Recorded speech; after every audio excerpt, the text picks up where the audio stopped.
Bucin ke pacar sampai laporkan ayah ke polisi, Shannon Wong tobat, keluarga yang ada buat kita.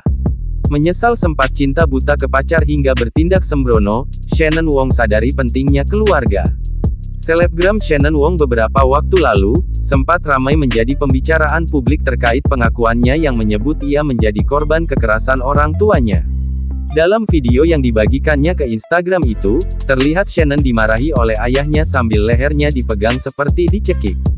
Alhasil, Shannon Wong pun melaporkan orang tuanya ke pihak berwajib dan kekasihnya saat itu Atala Naufal, ikut dipanggil sebagai saksi.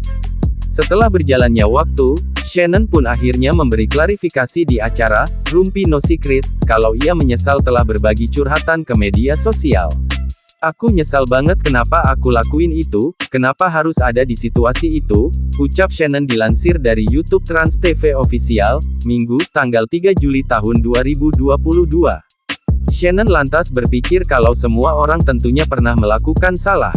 Shannon sendiri juga menyadari kalau dirinya saat itu terjerumus dalam cinta buta, dan kini ia belajar dari peristiwa tersebut kalau keluarga adalah orang yang selalu ada untuk kita.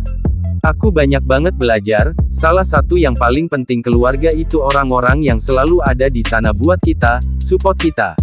Walaupun salah paham atau merasa dikekang itu karena mereka care sama kita, paparnya.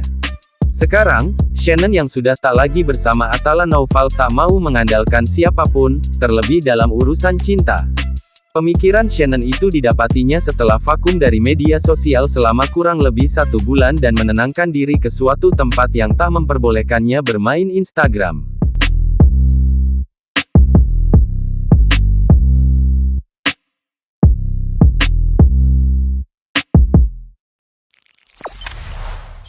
Jangan lupa subscribe, share, komen, dan like ya.